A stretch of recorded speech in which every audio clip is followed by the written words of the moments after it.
أعوذ بالله من الشيطان الرجيم. بسم الله الرحمن الرحيم.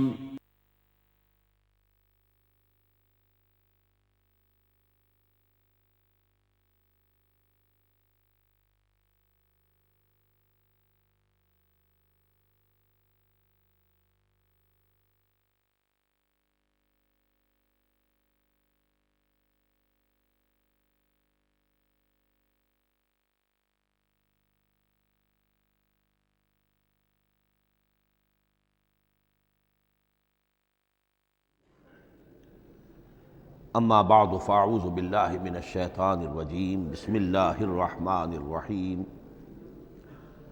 حامیم والکتاب المبین انا جعلناہ قرآنا عربیا لعلکم تعقلون وقال تبارک وتعالی کما ورد فی سورۃ یوسف علیہ الصلاۃ والسلام الف لام را تلک آیات الکتاب المبین انا انزلناہ قرآنا عربیا لعلکم تعقلون وقال عز وجل کما ورد فی سورۃ الزمر قرآنا عربیا غیر ذی عوج وقال جل وعلا کما ورد فی اول سورۃ الکہف الحمد للہ الذی انزل علی عبدہ الکتاب ولم یجعل لہ عوجا صدق اللہ العظیم رب اشرح لی صدری ویسر لی امری واحلل عقدۃ من لسانی یفقہوا قولی۔ تعارف قرآن کے ضمن میں جو مباحث پہلی نشست میں مکمل ہو چکے ہیں اس میں ایک کمی رہ گئی تھی، اس کو پورا کر لیجئے۔ قرآن مجید کی 2 آیات کے بارے میں یہ روایت موجود ہے صحیح مسلم میں حضرت عبداللہ ابن مسعود رضی اللہ تعالی عنہ سے کہ سورہ بقرہ کی آخری 2 آیات حضور کو شب معراج میں عطا ہوئی ہیں۔ وہ زمین پر نازل نہیں ہوئیں بلکہ حضور نے آسمان پر پہنچ کر ان کو حاصل کیا ہے۔ یہ امت کے لیے شب معراج کے تحفے کے طور پر یہ 2 آیتیں آمن الرسول بما انزل الیہ من ربہ والمؤمنون کل آمن باللہ وملائکتہ وکتبہ ورسلہ لا نفرق بین احد من رسلہ وقالوا سمعنا واطعنا غفرانک ربنا والیک المصیر۔ پھر آخری آیت جس میں طویل ترین دعا ہے۔ یہ 2 آیات جو ہیں مستثنیٰ کر لیجئے تو باقی جو ہے قرآن مجید وہ پھر پورا حجاز میں زمین پر نازل ہوا ہے محمد الرسول اللہ صلی اللہ علیہ وسلم کے قلب مبارک پر۔ اب جو اگلی بحث ہے اس تعارف قرآن کے ضمن میں، قرآن کی زبان کون سی ہے؟ یہ سب جانتے ہیں عربی زبان ہے، لیکن کون سی عربی؟ عربی کوئی ایک نہیں ہے۔ جیسا کہ آپ کو معلوم ہے کہ ایک زبان ہوتی ہے پھر اس کے ڈائلیکٹس ہوتے ہیں۔ پنجابی زبان کے نہ معلوم کتنے ڈائلیکٹس ہیں، بنگلہ زبان کے نہ معلوم کتنے ڈائلیکٹس ہیں، پشتو کے کتنے ڈائلیکٹس ہیں۔ عربی زبان کے اس وقت پورے عالم عرب کے اعتبار سے تو دیکھیے تو ہر ملک کا جو ہے اپنا لہجہ ہے اور ان کے اپنے انداز ہیں۔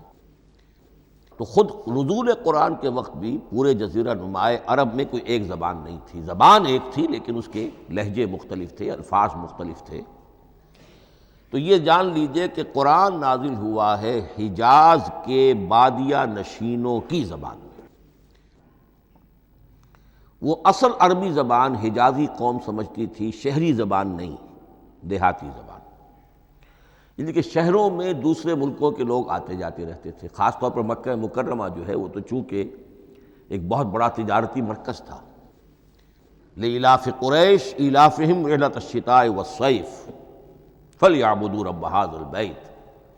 ان کے قافلے جاتے تھے، آتے تھے، دوسرے تاجر بھی آتے تھے، تو ظاہر بات ہے کہ شہروں کے اندر تو پھر زبان جو ہے وہ مکسڈ ہو جاتی ہے، خالص نہیں رہتی۔ یہی وجہ ہے کہ قریش کے جو شریف گھرانے تھے، اونچے گھرانے تھے، وہ اپنے بچوں کو صحرا میں بھیج دیتے تھے کہ ان کی پرورش وہاں ہو، وہاں وہ خالص عربی زبان سیکھیں، ان کی زبان جو ہے پولیوٹڈ نہ ہو۔ تو بادیہ نشین حجاز کے، نجد کے نہیں، حجاز کے بادیہ نشین، ان کی زبان میں قرآن نازل ہوا ہے۔ یہ آیتیں اس سے پہلے بھی سامنے آ چکی ہیں سورہ زخرف کی، انا جعلناہ قرآنا عربیا لعلکم تعقلون، ہم نے اس اپنے کلام قدیم کو عربی زبان کا جامہ پہنایا ہے۔ انا انزلناہ قرآنا عربیا، یہ سورہ یوسف کی آیات، ہم نے اتارا ہے اسے قرآن عربی بنا کر، قرآنا عربیا لعلکم تعقلون۔ سورہ زمر میں قرآنا عربیا غیر ذی عوج، یہ عربی مبین میں ہے، صاف ستھری دھلی ہوئی عربی زبان جس میں کہیں کوئی ٹیڑھ نہیں ہے، کوئی ایچ پیچ نہیں ہے۔ اور یہی پھر سورہ کہف میں جو ایک ترانہ حمد اللہ نے ہمیں سکھایا ہے کہ میرے اس انعام عظیم پر میرا شکر ادا کیا کرو، تو کن الفاظ میں الحمدللہ الذی انزل علی عبدہ الکتاب ولم یجعل لہ عوجا۔ تو یہ عربی مبین جو ہے اگرچہ اصلاً ہے بادیہ نشین حجاز کے، البتہ یہ کہ عرب کے دوسرے قبائل کے بھی ان کی زبانوں کے بعض الفاظ اس میں آئے ہیں۔ اس سے آگے بڑھ کر یہ کہ بعض معرب الفاظ بھی ہیں، ہندی زبان کا کوئی لفظ اس نے عربی کا جامہ پہن لیا، فارسی زبان کا کوئی لفظ اس نے عربی کا جامہ پہن، وہ بھی قرآن میں بعض ہیں، استثناءات ہیں یہ۔ جیسے سنگ گل، یہ فارسی زبان کا لفظ ہے، سنگ گل، وہ سجیل بن کر قرآن مجید میں آ گیا ہے۔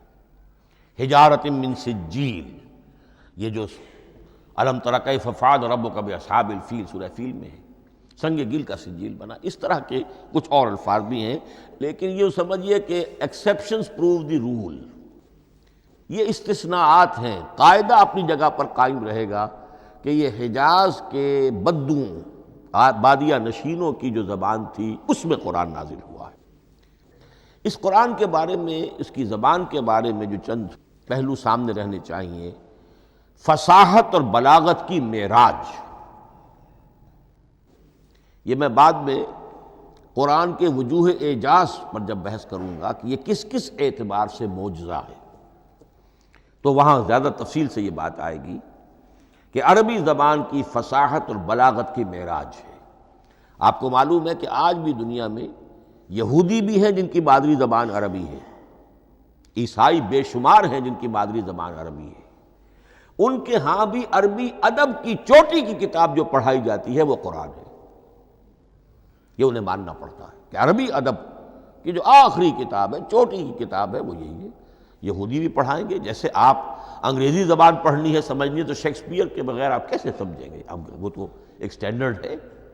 اسی طریقے سے یوں سمجھیے کہ عربی زبان عربی ہونے کے اعتبار سے کلام اللہ ہونا اس پر ان کا ایمان نہیں ہے، لیکن یہ کہ عربی زبان کے اعتبار سے اس کی فصاحت اور بلاغت کا لوہا وہ مانتے ہیں۔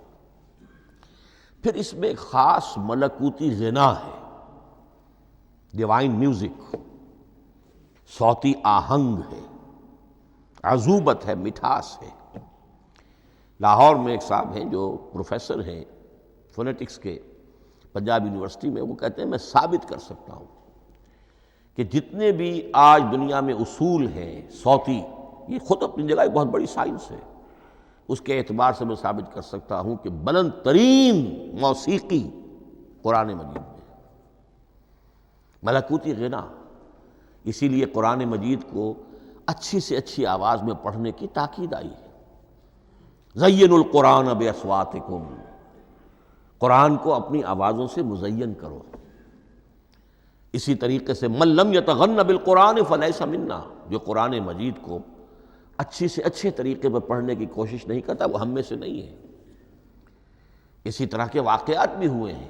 حضرت ابو موسیٰ اشعری رضی اللہ تعالی عنہ، وہ بہت خوش الحان تھے، تو ایک روز حضور سفر رات کے وقت کہیں گشت پر تھے، جا رہے تھے ان کے مکان کے قریب سے، تو وہ اس وقت رات کی نماز میں قرآن پڑھ رہے تھے، تو حضور وہاں کافی دیر تک کھڑے ہو کر سنتے رہے۔ ظاہر بات ہے کہ اس وقت کے مکان کیا ہوتے تھے، ایک ایک حجرہ ہوتا تھا، یہ کوئی کئی کنال کی کوٹھیاں تو نہیں ہوتی تھی کہ کیا پتہ چلے ان کے اندر کیا ہو رہا ہے۔ وہ تو حضرت ابو بکر کے مکان کے پاس سے گزرتے تھے تو ان کی تلاوت سنتے تھے، حضرت عمر کے مکان کے قریب سے گزرے ان کی تلاوت سنی، حضرت عمر بلند آواز میں پڑھتے تھے، حضرت ابو بکر بڑی پست آواز میں پڑھتے تھے۔ حضور نے پوچھا کہ تم ایسا کیوں کرتے ہو؟ حضرت عمر نے کہا میں اس لیے کرتا ہوں، زور سے پڑھتا ہوں کہ شیطان بھاگ جائے۔ حضرت ابوبکر نے عرض کیا کہ میں اس لیے پڑھتا ہوں کہ جس کو میں سنا رہا ہوں وہ سنتا ہے، اس کو بلند آواز کی ضرورت نہیں۔ حضور نے کہا کہ ابوبکر تم ذرا اونچی کر لو آواز، اور عمر تم ذرا پست کر لو، ایوریج میں لے آؤ۔ تو بہرحال یہ معاملہ حضور کا صحابہ کے ساتھ ہوتا تھا۔ تو ابو موسیٰ اشعری رضی اللہ تعالی عنہ کی جب قرأت آپ نے سنی تو اگلے روز جب ملاقات ہوئی فجر میں تو آپ نے تحسین فرمائی ان الفاظ میں، یا ابا موسیٰ انک قد اوتیت مزمارا من مزامیر آل داود۔ اے ابو موسیٰ تمہیں تو اللہ نے آل داود کے سازوں میں سے ایک ساز عطا کیا ہے، یعنی حضرت داود کے گلے میں جو ساز تھا، خوش الحانی تھی، ان کی آواز نہایت خوبصورت تھی۔ تو اسی طریقے سے اب وہاں کوئی مزمار سے مراد وہ نہیں ہے آلات موسیقی نہیں، گلے میں جو اللہ تعالیٰ نے رکھا ہے۔ تو انک قد اوتیت مزمارا من مزامیر آل داود۔ ایک آخری بات یہ نوٹ کیجئے کہ قرآن مجید کا عظیم ترین احسان ہے عربی زبان پر۔ یہ یوں سمجھیے کہ ایک ستون کی طرح اس زبان کو ٹھہرا دیا ہے، اس کو سٹیبل کیا ہے قرآن مجید۔ آج بھی پوری دنیا میں جسے عرب کہتے ہیں فصیح زبان، لغہ فصحی، وہ ایک ہے، وہ قرآن ہی کی ہے۔ زبانیں بدلتی رہتی ہیں۔ اردو 300 سال پہلے کی دکن میں جب شروع ہوئی، وہ آج آپ پڑھ بھی نہیں سکیں گے وہ کیا اردو تھی ولی دکنی کی۔ پھر وہ کیا اس نے روپ بدلے ہیں، اب وہ اردو کس شکل میں ہے، فارسی کن کن شکلوں میں رہی ہے، مختلف انگریزی کتنی شکلیں بدل گئی ہیں، لیکن عربی قائم ہے۔ اس کے لیے جیسے کہ قرآن مجید میں آتا ہے کہ ہم نے پہاڑ زمین میں گاڑ دیے اس کو سٹیبلائز کرنے کے لیے، ان تمید بکم، تمہیں لے کر زمین ایک طرف کو جھک نہ جائے۔ تو جس طرح یہ پہاڑ جو ہیں سٹیبلائزنگ ایفیکٹ رکھتے ہیں اس زمین کے لیے، اسی طریقے سے قرآن سٹیبلائزر ہے عربی زبان کا۔ اس کے اندر جو ایک ٹھہراؤ اور جماؤ پیدا کیا ہے، یہ قرآن مجید کا احسان عظیم ہے۔ تعارف قرآن کے ضمن میں اگلی گفتگو، قرآن کے اسماء و صفات۔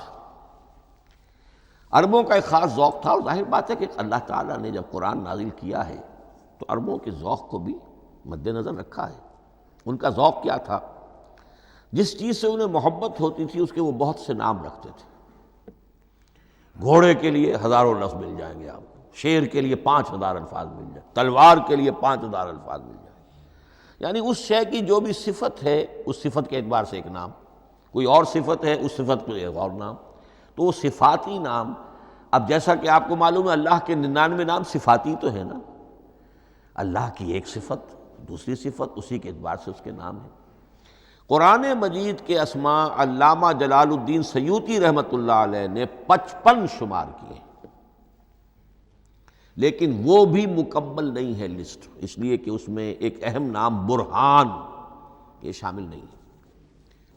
ان میں سے جو اہم اسماء ہیں میں آپ کو سنا دیتا۔ القرآن، جس پر گفتگو بعد میں ہوگی، اس لیے کہ سب سے زیادہ ایک رائے یہ ہے کہ یہ تو اس میں جامد ہے، اس میں علم ہے قرآن کے لیے، پراپر ناؤن ہے۔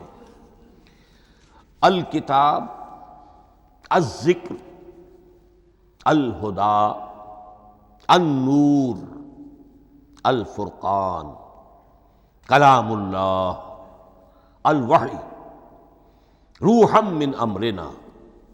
پھر اس کی صفات کے اعتبار سے الکریم، الحکیم، العظیم، المجید، المبین، رحمہ، العلی، بصائر، بشرا، بشیر، نذیر، عزیز، قرآن عزیز، بلاغ، بیان، احسن القصص، احسن الحدیث، موعظہ، شفاء، مبارک، مہیمن، قیم، مثانیہ، متشابہ۔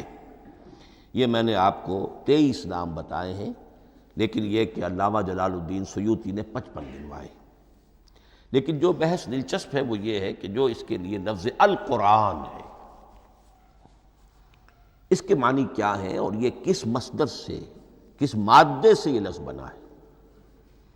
ایک رائے تو یہ ہے کہ یہ اس میں جامد ہے، یہ مشتق نہیں ہے، کسی مادے سے نکلا ہوا نہیں ہے۔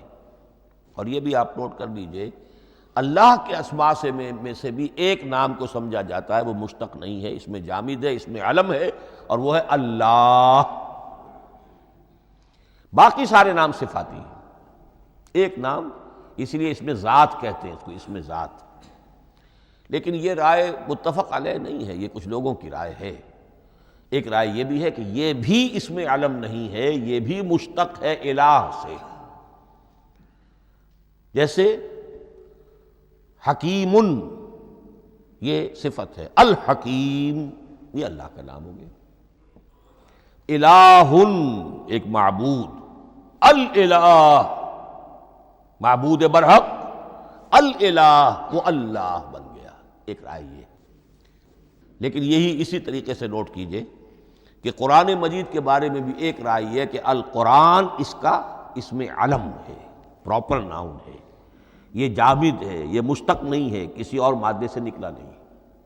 لیکن جو اکثریت کی رائے ہے، جس پر تقریباً اجماع ہے، وہ یہ ہے کہ نہیں، یہ اس میں جامد نہیں، اس میں مشتق ہے۔ لیکن پھر دو رائے ہیں کہ مادہ کیا ہے۔ ایک قرن، قاف را نون، اور ایک قرا، قاف را حمزہ، یہ دو مختلف مادوں کے بارے میں رائے ہے کہ قرآن ان سے نکلا ہے۔ قرن کہتے ہیں کسی چیز کا قریب ہو جانا، جڑ جانا، مل جانا۔ یہ حج کی جو تین شکلیں ہیں، حج تمتع ہے، حج قران ہے، اور حج افراد ہے۔ قران کیا ہے؟ ایک ہی احرام میں عمرہ بھی اور حج بھی دونوں کو جمع کر لیا جائے تو یہ حج قران ہے۔ اسی سے قران الصعدین کا لفظ استعمال ہوتا ہے۔ قرینہ اور قرائن جو ہے اسی سے الفاظ۔ امام فرا کی رائے یہ ہے کہ قرن سے یہ قرآن بنا ہے، اس لیے کہ اس میں بھی اللہ تعالیٰ کی آیات جمع ہو گئی۔ اسی طرح قرأ، قاف را اور حمزہ، اس قرات کا مصدر بھی بن جاتا ہے، جیسے رجحان، را جیم ہے، رجح سے رجحان۔ غفران، غفرانک ربنا، پروردگار ہم تیری مغفرت کے خواستگار ہیں۔ اسی طرح قرآن قرأ سے بنا ہے۔ مفعول جو ہے وہ مصدر کے معنی میں آ جاتا ہے، یعنی پڑھی جانے والی شے۔ اور ایک قرأ آتا ہے عربی زبان میں، قرأت الماء فی الحوض، میں نے پانی جمع کر لیا حوض کے اندر۔ بارش ہوئی، میں نے کچھ پانی حوض میں جمع کر لیا، قرأت الماء فی الحوض۔ اسی سے قریہ کا لفظ بنا، قریہ بستی کو کہتے ہیں جہاں لوگ جمع ہو کر رہتے ہیں، قریہ۔ تو اس معنی میں یہ قرآن جو ہے یہ جمع ہے اللہ تعالیٰ کی اسماء صفات اور اللہ کی ذات جو ہے اور اس کی آیات کا جامع ہے۔ یہ ہے لفظ قرآن کی بحث۔ اگلی بحث اور بڑی اہم ہے اور دلچسپ ہے، قرآن کا اسلوب کلام کس کیٹیگری میں فال کرتا ہے؟ قرآن کیا ہے؟ ایک شے کی تو سختی سے نفی کی اللہ نے، یہ شعر نہیں ہے۔ وَمَا عَلَّمْنَاهُ الشِّعْرَ وَمَا يَنبَغِي لَهُ، سورہ یاسین۔ ہم نے شعر تو انہیں سکھایا ہی نہیں، محمد الرسول اللہ کو صلی اللہ علیہ وسلم، اور وہ شعر ان کے شایان شان بھی نہیں ہے۔ شاعروں کے بارے میں سورہ شعراء میں چونکہ بالعموم شاعروں کے بارے میں جو بات کہی گئی ہے، وَالشُّعَرَاءُ يَتَّبِعُهُمُ الْغَاوُونَ أَلَمْ تَرَ أَنَّهُمْ فِي كُلِّ وَادٍ يَهِيمُونَ إِنَّهُمْ يَقُولُونَ مَا لَا يَفْعَلُونَ إِلَّا الَّذِينَ آمَنُوا۔ استثناء تو ہے کہ اچھے لوگ بھی ہوتے ہیں، لیکن اکثر و بیشتر شعراء کا معاملہ یہی ہے، ان کی پیروی کرتے ہیں وہی لوگ کہ جو حد سے گزرنے والے ہوتے ہیں، لا ابالیانہ انداز والے لوگ، غیر سنجیدہ لوگ پیروی کرتے ہیں۔ خود وہ بھی زمین و آسمان کے قلابے ملاتے ہیں، کبھی ادھر کی بات کبھی ادھر کی بات۔ اور تیسری بات یہ کہ عام طور پر جو کہتے ہیں وہ کرتے نہیں ہیں، انہم یقولون ما لا یفعلون۔ تو یہ شعر کی تو نفی کی گئی ہے قرآن مجید، جیسا کہ میں نے آپ کو سنایا تھا سورہ حاقہ کی آیات، انہ لقول رسول کریم وما هو بقول شاعر، یہ شاعر کا کلام نہیں۔ البتہ ایک بات نوٹ کیجئے، جسے آزاد شاعری، آزاد نظم کہا جاتا ہے، وہ میرا گمان یہ ہے، میں نے چونکہ ان چیزوں کا کوئی تحقیقی مطالعہ نہیں کیا ہے، کہ شاید وہ ہے ہی قرآن سے ماخوذ آزاد شاعری۔ اس میں وزن نہیں ہوتا، ردم ہوتا ہے۔ آزاد شاعری کے اندر ایک ردم ہوتا ہے، وزن نہیں ہے، ایک مصرع اتنا سا، ایک بڑا لمبا چوڑا، لیکن ردم رہے گا۔ یہ جو آزاد شاعری، بلینک ورس جس کو آپ کہتے ہیں، میرا گمان یہ ہے کہ شاید دنیا میں اس کا رواج قرآن کے بعد ہی ہوا ہو، اور قرآن مجید ہی کی نقالی میں یہ صنف جو ہے ادب کی وہ ایجاد کی گئی ہو۔ واللہ عالم، میں یہ بات دعوے سے نہیں کہہ سکتا، گمان ہے میرا۔ البتہ یہ کہ اب اس سے آگے چلیے، شعر نہیں ہے، نثر ہے، لیکن نثر کے اعتبار سے بھی کون سی کیٹیگری میں آئے گی؟ کیا یہ کتاب عام معنی میں جسے ہم کتاب کہتے ہیں وہ کتاب ہے؟ ایک تو وہ بات تھی نا جو اقبال کے حوالے سے میں نے آپ سے کہی، کتابیں نیست چیزیں دیگر است، اس وقت وہ بات نہیں میں کہہ رہا۔ عام کتابوں سے اس کا فرق کیا ہے؟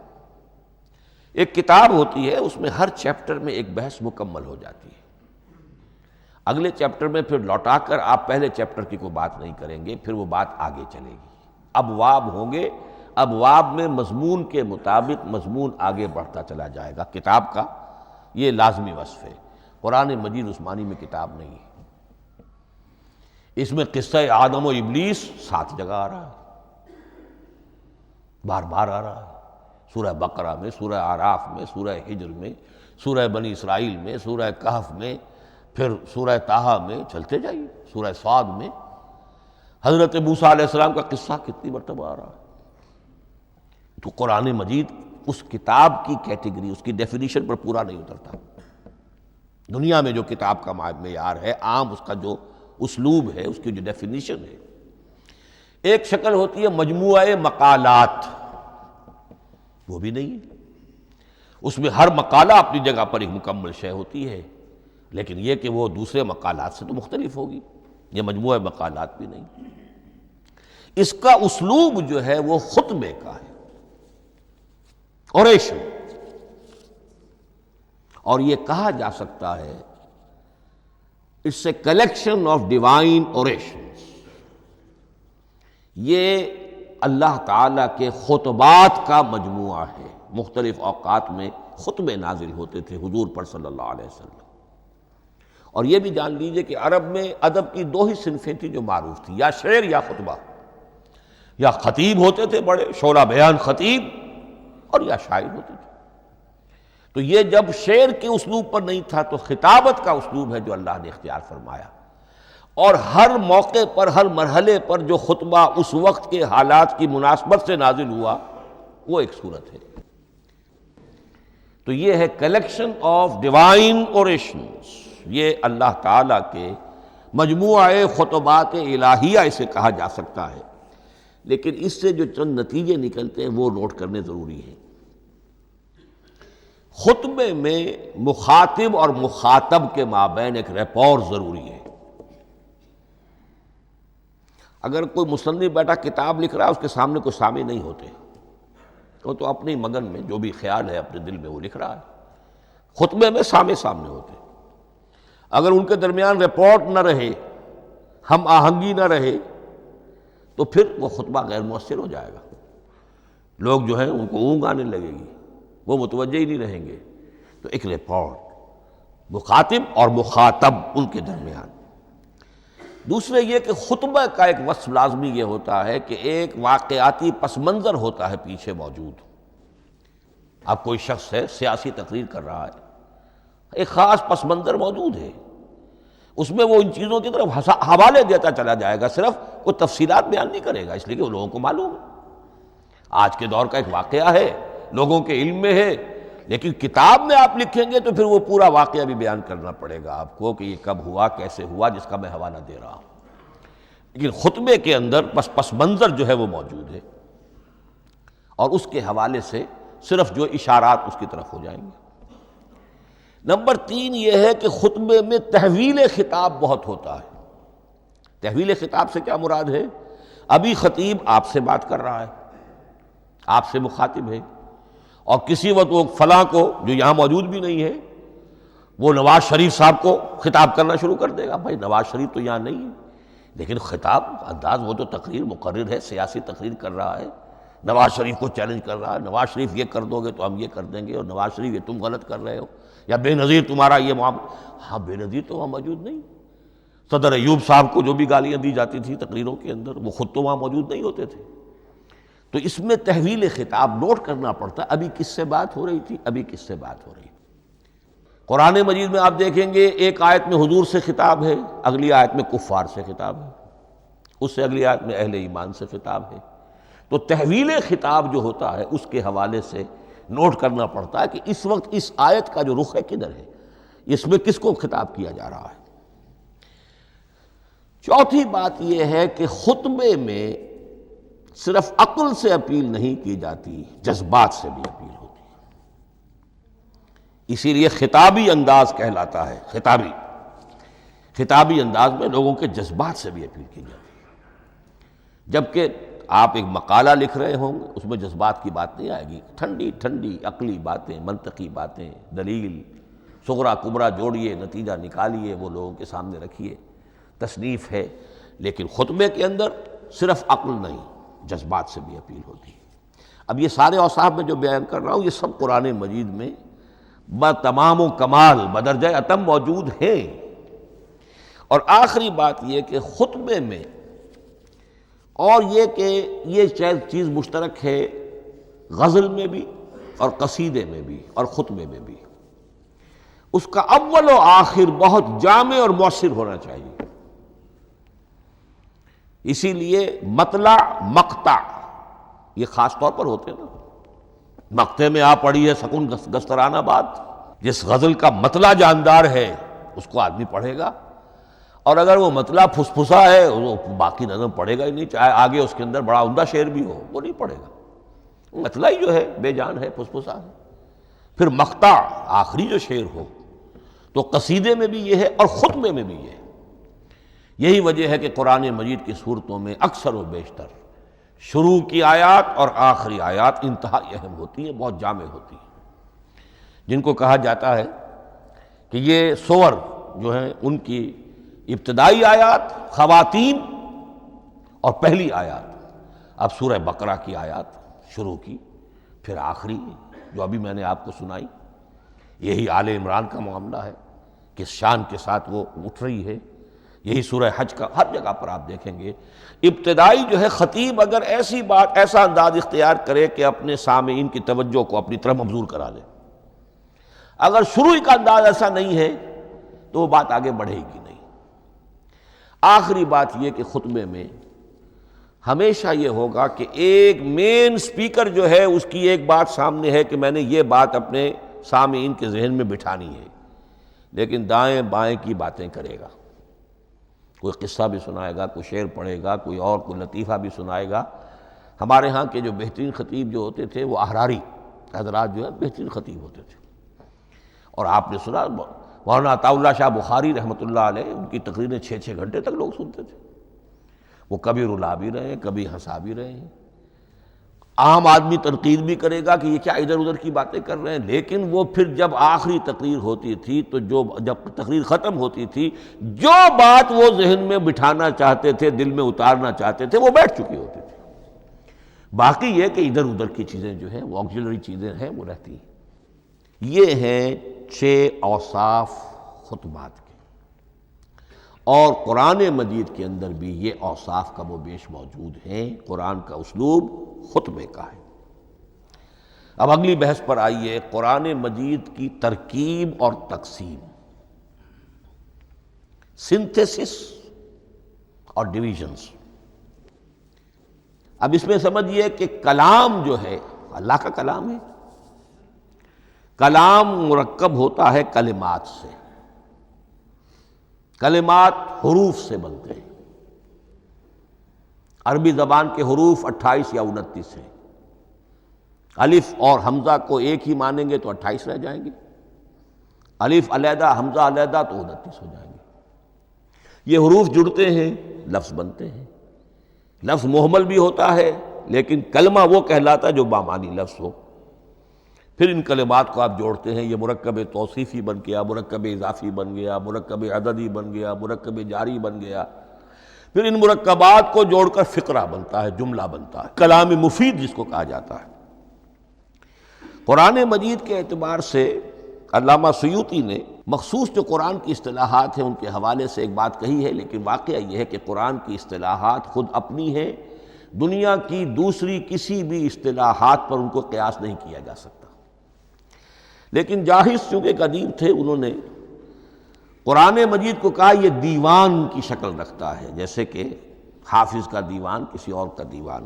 سورتیں جو ہیں وہ قصیدوں کی شکل میں ہیں، بیت شعر آیت ہے، قوافی جو ہوتے ہیں شعروں میں قافیہ، وہ یہاں فواصل ہیں، آیت کے آخری حروف ایک دوسرے سے مشابہ ہوتے ہیں کہ جن سے پھر وہ صوتی آہنگ پیدا ہوتا ہے۔ الرحمن علم القرآن خلق الانسان علمہ البیان۔ اب یہ ایک فواصل جو ہیں وہ جڑتے چلے جاتے ہیں، ان میں آہنگ پیدا ہوتا ہے۔ لیکن حقیقت کے اعتبار سے پہلی بات یہ نوٹ کیجئے، قرآن مجید کی اکائی ہے آیت، اسے نہ آپ جملہ کہہ سکتے ہیں نہ فقرہ کہہ سکتے ہیں۔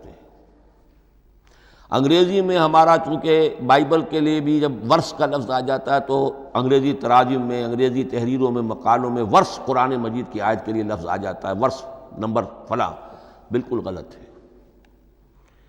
قرآن کی آیت یہ اس کا اپنی اصطلاح ہے، اپنا مفہوم ہے۔ لغوی مفہوم کیا ہے؟ نشانی، آیت نشانی۔ قرآن کی ہر آیت اللہ کے علم اور حکمت کی نشانی ہے۔ اب قرآن کی آیتیں نوٹ کیجئے، صرف حروف پر بھی مشتمل ہے، الف لام میم حروف مقطعات اور آیت بن گئی۔ وہ مرکبات ناقصہ پر بھی مشتمل ہے، والعصر مرکب جاری ہے، حرف جار، آیت ہو گئی۔ پورے جملے پر بھی مشتمل ہے، ان الانسان لفی خسر، ایک جملہ ہے، اور 10 جملوں پر بھی مشتمل ہے۔ اللہ لا الہ الا ھو الحی القیوم لا تأخذہ سنۃ ولا نوم لہ ما فی السماوات وما فی الارض الی آخر الآیہ۔ آیت الکرسی کا انالیسس کیجئے، 10 جملے موجود ہیں اس میں۔ تو نوٹ کر لیجئے، یہ چیز توقیفی کہلاتی ہے، یہ کسی گرامر کے اصول پر نہیں ہے، کسی منطق کے اصول پر نہیں ہے۔ آیات قرآنیہ کی تعیین توقیفی ہے، یعنی حضور کے بتانے پر موقوف ہے۔ حضور نے بتایا والعصر، یہ آیت ہو گئی، آیت ہو گئی، ہم آیت مانیں گے۔ الف لام میم آیت ہو گئی۔ قاف حرف ایک ہے، یہ آیت نہیں ہے۔ نون ایک حرف ہے، آیت نہیں ہے۔ قاف والقرآن المجید ایک آیت بنی، نون والقلم وما یسطرون ایک آیت بنی۔ تو اس طریقے سے اس کو کہتے ہیں توقیفی، موقوف علیہ ہے حضور کے بتانے پر۔ اب اس میں روایات کا اختلاف ہو سکتا ہے کہ حضور سے کوئی روایت یہ ہو کہ یہ ایک آیت بنی یا 2 آیتیں بنی۔ مثلا بڑی اہم مثال آپ کو دے رہا ہوں، سورہ مزمل کی جو دوسرا رکوع ہے، پورا دوسرا رکوع، وہ ایک آیت شمار ہوتا ہے۔ اور میرا بڑا گمان رہا بہت عرصے تک کہ یہ ایک آیت نہیں ہو سکتی، یہ مختلف اوقات میں نازل ہوئی ہیں، 2 اوقات میں نازل ہوئی ہے۔ اور یہ مجھے قول مل گیا علامہ سیوطی کے ہاں، حضرت عبداللہ ابن عباس رضی اللہ تعالی عنہما کا قول کہ یہ 2 آیتیں ایک نہیں۔ لیکن یہ کہ یہ ہوگا موقوف روایت پر، میں کوئی نہیں ہوں جو اسے قرار دے سکوں۔ ہاں مجھے اگر کوئی روایت مل جاتی ہے، کوئی خبر یا اثر، خبر محمد الرسول اللہ کی یا اثر آپ کے کسی صحابی کا صلی اللہ علیہ وسلم و رضی اللہ تعالی عنہ، تو پھر یہ ہے کہ ہم مانیں گے۔ تو اس کو کہتے ہیں توقیفی۔ آیات اور سور کا معاملہ توقیفی ہے بالکل، یا کسی منطق، کسی گرامر، کسی اصول بیان، کسی پر مبنی نہیں ہے، یہ مبنی ہے حضور کے بتانے پر۔ اس طرح سورت کسے کہتے ہیں؟ عربی زبان میں سور کے معنی ہے فصیل۔ فَضُرِبَ بَيْنَهُمْ بِسُورٍ لَهُ بَابٌ، سورہ حدید کے اندر الفاظ آئے۔ اب اس کا کیا تصور دیا گیا کہ ہر آیت جو ہے وہ اللہ کے علم اور حکمت کی نشانی ہے۔ 10 آیتیں، 20 آیتیں، 100 آیتیں، 285 آیتیں، 286 آیتیں جوڑ کر ایک فصیل باندھ دی گئی۔ یہ شہر حکمت خداوندی ہے، ایک نظم ہوتا ہے۔ جیسے آپ شہر کا ٹاؤن پلاننگ آج کا تو بہت بڑا فن ہے، بڑی اسپیشلائزیشن ہے، شہر کو پلان کرنا، اس کے اندر کیا کچھ ہونا چاہیے، کس طرح سے ہونا چاہیے۔ تو یہ سورت جو ہے یہ ایک یونٹ ہے قرآن مجید کی، اور اس کا جو لفظی معنی ہے فصیل، گویا کہ اس نے گھیرے میں لیا ہوا ہے ایک شہر معنی کو، علم و حکمت کے ایک شہر کے گرد یہ فصیل جو ہے پوری ہوئی ہے۔ اب اس میں نوٹ کر لیجئے جہاں تک، اچھا جیسے آیتیں چھوٹی بھی ہیں بڑی بھی ہیں، والعصر بھی آیت ہے، اور الف لام میم بھی آیت ہے، اور جیسا کہ میں نے عرض کیا آیت الکرسی بھی آیت ہے۔ اس طرح صورتیں چھوٹی بھی ہیں بڑی بھی ہیں۔ سورۃ العصر 3 آیتیں، سورۃ الکوثر 3 آیتیں، سورۃ النصر 3 آیتیں، 3 ہی صورتیں 3 آیتوں پر مشتمل ہیں۔ 3 سے کم پر کوئی نہیں، 2 آیات کی کوئی صورت نہیں ہے۔ لیکن آگے آپ چل کے جائیے، اس کی بڑی سے بڑی تعداد سورہ بقرہ جو ہے سب سے بڑی ہے۔ تو آیت اور سورت کے علاوہ دور صحابہ میں صرف ایک لفظ اور تھا قرآن کی تقسیم کے ضمن میں، اور وہ تھا منزل یا حزب۔ منزل یا حزب 7 منزلوں میں یا 7 احزاب میں قرآن کو تقسیم کیا گیا، تاکہ جو شخص قرآن مجید ایک ہفتے میں ختم کرنا چاہے، ہر شب میں، اکثر و بیشتر وہ لوگ رات کو ہی رات کی نماز میں قرآن پڑھتے تھے، ایک منزل پڑھ لے تو ہفتے میں پورا قرآن ختم ہو جائے گا۔ یہ حزب بھی ہے اور منزل بھی ہے، اور یہ چونکہ دور صحابہ میں تھا، یقیناً حضور نے بتایا ہوگا، اس میں آپ کو عجیب حسن نظر آئے گا۔ اس میں یہ نہیں کیا گیا کہ بالکل برابر برابر ساتھ کر دو بھائی، چاہے صورتیں ٹوٹ جائیں، صورتوں کی فصیل کوئی نہیں ٹوٹتی، اس میں صورتیں مکمل جو کہ تو آئیں گی۔ اور پھر یہ کہ عجیب بات ہے کہ سورہ فاتحہ کو اگر ایک طرف رکھ دیں، وہ قرآن کے دیباچے کی حیثیت رکھتی ہے، تو پہلی منزل میں 3 صورتیں، دوسری میں 5 صورتیں، تیسری میں 7، چوتھی میں 9، پانچویں میں 11، چھٹی میں 13، اور 7ویں میں 65۔ یہ ہے کہ جو ان صورتوں کی ایک بڑی، جیسے کہ ایک سیڑھی چڑھ رہی ہے، اور تقریباً مساوی ہو جاتے ہیں، کوئی 4.25 پارے ہے، کوئی 4.5 پارے ہے، کوئی 4.25 پارے، اس طریقے سے ہے، تقریباً مساوی۔ لیکن آرٹیفیشل ایکویلٹی پیدا کرنے کے لیے، مصنوعی مساوات پیدا کرنے کے لیے سورتوں کی فصیلوں کو نہیں توڑا گیا۔ اس سے آگے چل کر جو پاروں کی تقسیم ہے وہ بہت بعد کی بات ہے، 30 پارے، اور اس میں آپ کو یہ ساری قباحتیں نظر آئیں گی۔ اس میں سورتوں کی فصیلیں توڑی گئی ہیں۔ سورہ ہجر ایک آیت ادھر ہے، باقی ساری سورت جو ہے اگلے پارے میں، فصیلیں توڑ دی گئی۔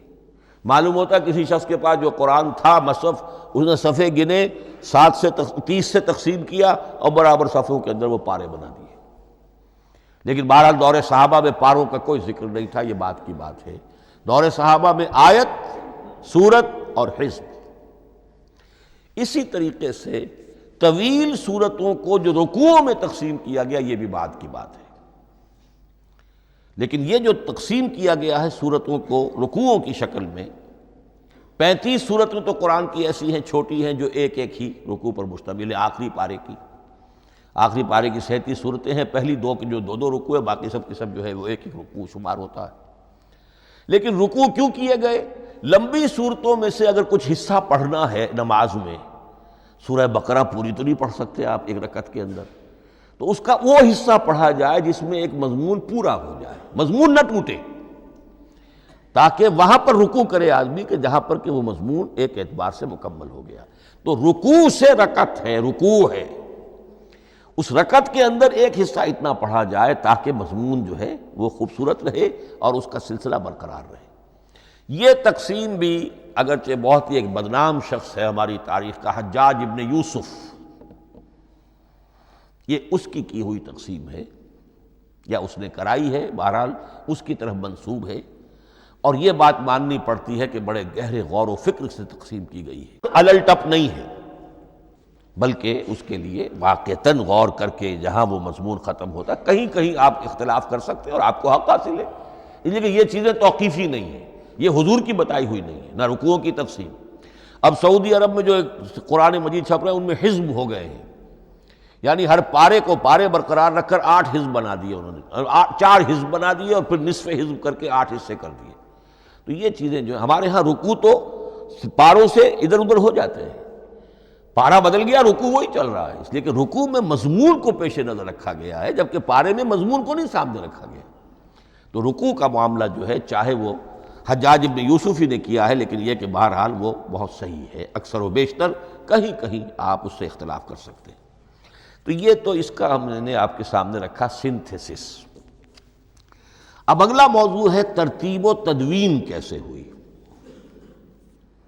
ان علینا جمعہ و قرآنہ، ہمارے ذمے ہے اس کو جمع بھی کرنا اور پڑھوانا بھی، اور پڑھوانے میں ترتیب آ جائے گی لازماً۔ لیکن یہ کہ ایک بات تو اس میں بالکل متفق علیہ ہے جس میں کسی شک و شبے کی گنجائش نہیں، قرآن کی ترتیب نزولی اور تھی، ترتیب مصحف اور ہے۔ ترتیب مصحف میں سورہ فاتحہ کے بعد سورہ بقرہ ہے، سورہ بقرہ نازل ہوئی ہے مدنی دور میں جا کر، پھر سورہ آل عمران ہے وہ بھی مدنی ہے، سورہ نساء ہے وہ مدنی ہے، سورہ مائدہ ہے وہ مدنی، پھر آئی ہے سورہ انفال اور سورہ توبہ۔ یہ سورہ انفال تو مدنی نہیں، سورہ انعام اور سورہ اعراف یہ ہے کہ جو مکیات ہیں، یہ کہ بھی مکی دور کی بھی آخری زمانے کی ہے۔ ابتدائی جو مکی صورتیں وہ سب سے آخری حصے میں ہیں، 29واں پارہ اور 30واں پارہ۔ تو ترتیب نزولی اور تھی، ترتیب مصحف اور ہے، اس میں تو کسی شک و شبے کی گنجائش نہیں۔ لیکن ہمارے ہاں اہل تشیع نے اس چیز کو بہت اچھالا ہے۔ ان میں سے بعض گروہ ایسے ہیں جن کا کہنا یہ ہے کہ اصل قرآن جو ہے وہ ترتیب نزولی کے مطابق تھا، یہ ترتیب تو عثمان نے کر دی رضی اللہ تعالی عنہ۔ حضرت علی کے پاس اصل قرآن جو ترتیب نزولی کے مطابق تھا موجود تھا، اور اب بھی ان کے خیال میں جو ان کے امام غائب جو ہیں چھپے ہوئے ہیں غار میں، تو ان کے پاس وہ نسخہ اصل حضرت علی والا موجود ہے، اور جب وہ ظاہر ہوں گے تو اصل قرآن لے کر آئیں گے۔ یہ سارے شیعوں کا قول نہیں ہے، لیکن یہ کہ ان میں بہت سے لوگ ہیں کہ جو ان باتوں کو مانتے ہیں۔ جہاں تک اس بات کا تعلق ہے کہ حضرت علی نے ترتیب نزولی پر کوئی مصحف جمع کیا ہو، اس میں کوئی اشکال نہیں ہے، اس لیے کہ علمی طور پر یہ ایک بڑی عمدہ ایکسرسائز بنتی ہے۔ ایک زمانے میں بہت کوشش کرتا رہا ترتیب نزولی سے، اس لیے کہ ترتیب نزولی سے سیرت نبوی اخذ ہوتی ہے، پہلے کیا نازل ہوا، پھر کیا نازل ہوا، پھر کیا نازل ہوا۔ در حقیقت اگر آپ ترتیب نزولی سے قرآن مرتب کر دیں تو وہ سیرت النبی بن جائے گی۔ تو اس کو سمجھنے کے لیے ایک زمانے میں نے بڑی محنت کی ہے، لیکن ایک تو یہ کہ وہ یقین سے وہ باتیں ملتی نہیں ہیں، بعض روایات ہیں لیکن یہ کہ پھر بھی آپ یقین سے نہیں کہہ سکتے۔ اکثر و بیشتر قرآن مجید میں لکھا بھی ہوتا ہے، ترتیب کے موٹی موٹی چیزیں معلوم ہیں نزولی ترتیب کی، لیکن یہ ہے کہ یقین کسی بات پر نہیں۔ تو پہلی بات یہ ہے کہ ہمارے نزدیک، اہل سنت کے نزدیک، اصل جو حجت ہے دین میں وہ ترتیب مصحف ہے۔ یہی ترتیب جو اس وقت مصحف عثمان کی ہے رضی اللہ تعالی عنہ، یہی ترتیب ہے لوح محفوظ کی، یہی ترتیب ہے ام الکتاب میں، یہی ترتیب ہے کتاب مکنون میں۔ اب اس کو سمجھیے کہ اس کی تدوین کن مراحل میں ہوئی۔ سب سے پہلے اس کے جو مراحل ہے 3، خود نبی اکرم صلی اللہ علیہ وسلم کے زمانہ مبارک میں جمع اور ترتیب یہ ہو گئی، لیکن کتابی شکل میں نہیں، ما بین الدفتین نہیں۔ حضور نے لوگوں کو پڑھ کر سنایا، اس ترتیب سے سنایا جس ترتیب سے یہ مصحف میں اب موجود ہے، اور ہر رمضان میں حضرت جبرائیل دورہ کرتے تھے حضور کے ساتھ، جتنا کہ قرآن اس وقت تک نازل ہو چکا ہوتا تھا، اور آخری رمضان مبارک آپ کی حیات طیبہ کا جو تھا اس میں 2 مرتبہ پورے قرآن کا دورہ ہوا۔ تو دورہ قرآن بغیر ترتیب کے تو نہیں ہو سکتا۔ تو یہ ترتیب حضور کی ہوئی ہے، توقیفی ہے، اور حضور ہی نہیں اللہ کی ہوئی ہے۔ یہی ترتیب لوح محفوظ میں، کتاب مکنون میں اور ام الکتاب میں ہے، اور یہ ترتیب حضور دے کر گئے ہیں صحابہ کرام کو۔ حفاظ تھے، کتنے حفاظ جو ہیں جنگ یمامہ میں شہید ہو گئے، تبھی تو خیال آیا کہ اس کو کتابی شکل میں بھی مرتب کیا جائے۔ لیکن کتابی شکل میں جسے کہتے ہیں دو گتوں کے درمیان ایک کتاب مجلد، اس صورت میں جہاں تک میں تحقیق کر سکا ہوں اور جہاں تک ہمارے اکثر و بیشتر لوگوں کی رائے ہے، حضور کے زمانے میں یہ اس طریقے سے مابین الدفتین، دو گتوں کے مابین ایک کتاب کی شکل میں قرآن موجود نہیں تھا۔ لوگوں کے سینوں میں محفوظ تھا، جیسے محمد الرسول اللہ کے سینے میں محفوظ تھا۔ ان علینا جمعہ، وہ جمع حضور کے سینے میں کیا اللہ نے۔ اسی طرح پھر صحابہ کرام بے شمار جو حفاظ تھے ان کے سینوں میں محفوظ تھا۔ دوسرا مرحلہ کب آیا؟ جب حضرت ابوبکر صدیق کے عہد خلافت میں جنگ یمامہ میں بہت سے حفاظ شہید ہو گئے۔ اب ایک تشویش پیدا ہوئی، ایسا نہ ہو کہ قرآن ضائع ہو جائے، لہذا اسے کتابی شکل میں مرتب کر لینا چاہیے۔ اس کے لیے پھر بہت سے صحابہ نے حضرت ابوبکر کو اپروچ کیا کہ جتنے قراء ہیں، جتنے کاتبین وحی ہیں، ان سب کو آپ جمع کیجئے اور جمع کر کے اس قرآن مجید کو ایک کتاب کی شکل میں جمع کر لیں۔ حضرت ابوبکر شروع میں بہت ریلیکٹنٹ رہے، بہت ریلیکٹنٹ رہے۔ ان کا ایک خاص مزاج تھا، اتباع رسول کا جذبہ انتہا درجے کا۔ جو کام حضور نے نہیں کیا میں کیسے کروں؟ اگر تو یہ کام واقعی کرنے کا تھا تو حضور کرتے، میں کیسے کروں؟ لیکن یہ کہ جب صورتحال بہت لوگوں کی طرف سے دباؤ پڑا کہ نہیں یہ کر لینا چاہیے، ان کے سامنے بھی حکمت آ گئی، تو پھر انہوں نے اتفاق کرتے ہوئے جتنے بھی کاتبین وحی تھے ان سب کی ایک کمیٹی بنائی اور ان کو کہا کہ اب اس قرآن کو مرتب کر کے ایک کتابی شکل دے دی جائے۔ وہ کتابی شکل حضرت ابوبکر کے دور میں ہو گئی۔ تیسرا مرحلہ کیا ہے؟ یہ کتابی شکل میں جب قرآن مجید آ گیا اور شروع میں یہ اجازت تھی کہ ہر قبیلے، ہر علاقے کے لوگ اپنے لہجے میں پڑھ لیں۔ اب پنجابی ہمارا مسلمان جو ہے وہ چاقو کو کاچو کہے گا تو وہ لکھے ہوئے کو بھی چاقو کو کاچو پڑھ کے نکلے جائے گا۔ تو مختلف لہجوں میں ہونے سے وہ ان کا جو ہے قرآن مجید بدل رہا تھا، کوئی کسی طرح پڑھ رہا ہے، کوئی کسی طرح پڑھ رہا ہے۔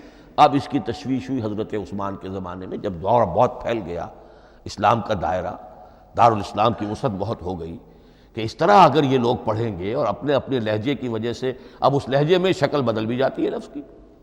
کاچو کو کاف الف چے واو لکھنا شروع کر دیں گے پھر کہ کاچو سنا ہم نے، تو چاقو تو سنا ہی نہیں۔ تو ایک لفظ ہے چاقو لکھ رہا ہے اور ایک کاچو لکھ رہا ہے، تو چاقو اور کاچو میں فرق ہو گیا۔ لہذا اس وقت پھر جو کام کیا گیا وہ یہ کہ ایک ہی رسم تحریر، رسم کتابت، رسم الخط میں قرآن مجید کے نسخے تیار کیے گئے۔ اصل میں ایک بہت بڑا مغالطہ ہو جاتا ہے ہمارے جمعوں کے خطبوں میں، حضرت عثمان رضی اللہ تعالیٰ عنہ کے نام نامی کے ساتھ وہ قوافی جو ہیں ان کی مناسبت سے جامع آیات القرآن عثمان ابن عفان رضی اللہ تعالیٰ عنہ، غالب علی کل غالب علی ابن ابی طالب رضی اللہ تعالیٰ۔ اب یہ جو جوڑتے ہیں قافیے، تو حضرت عثمان کے نام کے ساتھ یہ قافیہ جوڑ دیا، اس سے لوگوں کو مغالطہ بھی ہوا اور دشمنوں نے ایکسپلائٹ کیا کہ اس کا مطلب یہ ہے کہ قرآن تو جمع ہوا ہے حضرت عثمان کے زمانے میں، اور حضرت عثمان کے زمانے میں اور حضور کے زمانے میں کم و بیش 15 سال کا فصل تو ہو چکا، گویا کہ قرآن مرتب ہی ہوا ہے حضور کے انتقال کے 15 برس بعد۔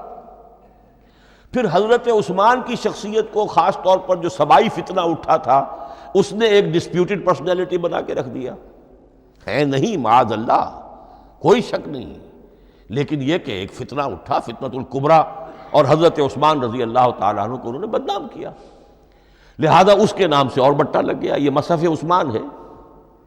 یہ ہے اصل میں وہ حماقتیں کہ جو ہوئی ہیں ہم سے، یہ قافیے ملانے کی وجہ سے، حالانکہ حضرت عثمان کی شان جو ہے وہ در حقیقت جامع آیات القرآن نہیں ہے، جامع الامت علی رسم واحد، پوری امت کو ایک رسم الخط پر جمع کرنے والی شخصیت حضرت عثمان کی ہے۔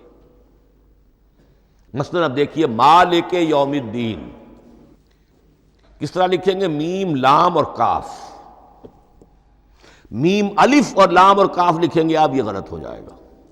میم پر کھڑا زبر ہوگا اور اس کو مالک پڑھیں گے، میم پر اگر کھڑا زبر نہیں ہے پڑھا زبر ہے تو ملک پڑھیں گے، اور قراتوں میں یہ دونوں موجود ہے، ملک یوم الدین بھی ہے اور مالک یوم الدین بھی ہے۔ اگر آپ نے میم الف لکھ دیا ایک قرات نکل گئی، اب وہ اس میں آ ہی نہیں سکتی، وہ تو مالک ہی پڑھا جائے گا۔ یہ زیر زبر بھی جو لگے ہیں قرآن مجید میں، یہ بھی حجاج ابن یوسف کے زمانے میں لگے، اس سے پہلے نہیں تھے۔ اور یہ رموز و اوقاف، یہ آیتوں کے نشان اور یہ وقفہ بیچ میں، یہ بھی حجاج ابن یوسف کے زمانے کی چیزیں ہیں، ورنہ عربوں کے لیے تو ان کی اپنی زبان تھی، انہیں ان چیزوں کی ضرورت ہی نہیں تھی۔ آپ کو معلوم ہے پرانے زمانے کے جو منشی ہوتے تھے، انشاء پرداز، وہ جب خط لکھتے تھے تو اس میں نقطے وغیرہ نہیں لگاتے تھے۔ جس کو خط لکھا جا رہا ہے وہ توہین سمجھے گا کہ شاید مجھے جاہل سمجھا کہ نقطے بھی لگا کے بھیجا جا رہا ہے خط پر، گویا کہ میں تو سمجھ ہی نہیں سکتا بغیر نقطوں کے۔ تو یہ جو ہے پرانے جو شکستہ خطوط لکھے جاتے تھے ان کا یہ انداز تھا، لہذا کوئی نقطے وغیرہ نہیں تھے، یہ بھی بعد میں لگے۔ تو ملک یوم الدین، مالک یوم الدین، اس کی رسم آئے گا میم لام کاف، کھڑا زبر ہے مالک یوم الدین اور ویسے پڑا زبر ہے ملک یوم الدین۔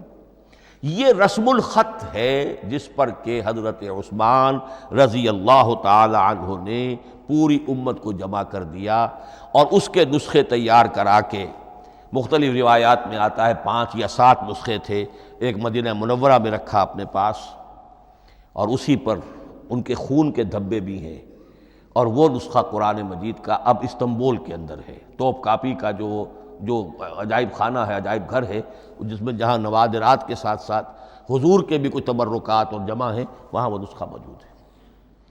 اس میں انگلی جو کٹی تھی حضرت نائلہ جو ان کی اہلیہ تھی، جب وار کیا گیا ہے حضرت عثمان پر، قرآن پڑھ رہے تھے، انہوں نے روکا اپنے ہاتھ سے تو ان کی انگلی کٹی اور اس کے خون کے قطرے جو ہیں وہ مصحف پر آئے۔ تو یہ وہ قرآن، پھر انہوں نے ایک مکہ مکرمہ میں، ایک دمشق میں، ایک کوفے میں، ایک یمن، ایک بحرین، ایک بصرہ، مختلف جگہوں پر وہ آفیشل ورشن قرآن کا صرف رسم الخط اسکرپٹ کے اعتبار سے۔ لیکن اب پھر نوٹ کر لیجئے، قرآن مرتب ہو چکا، مدون ہو چکا دور نبوی میں، لیکن کتابی شکل میں نہیں، سینوں میں محفوظ۔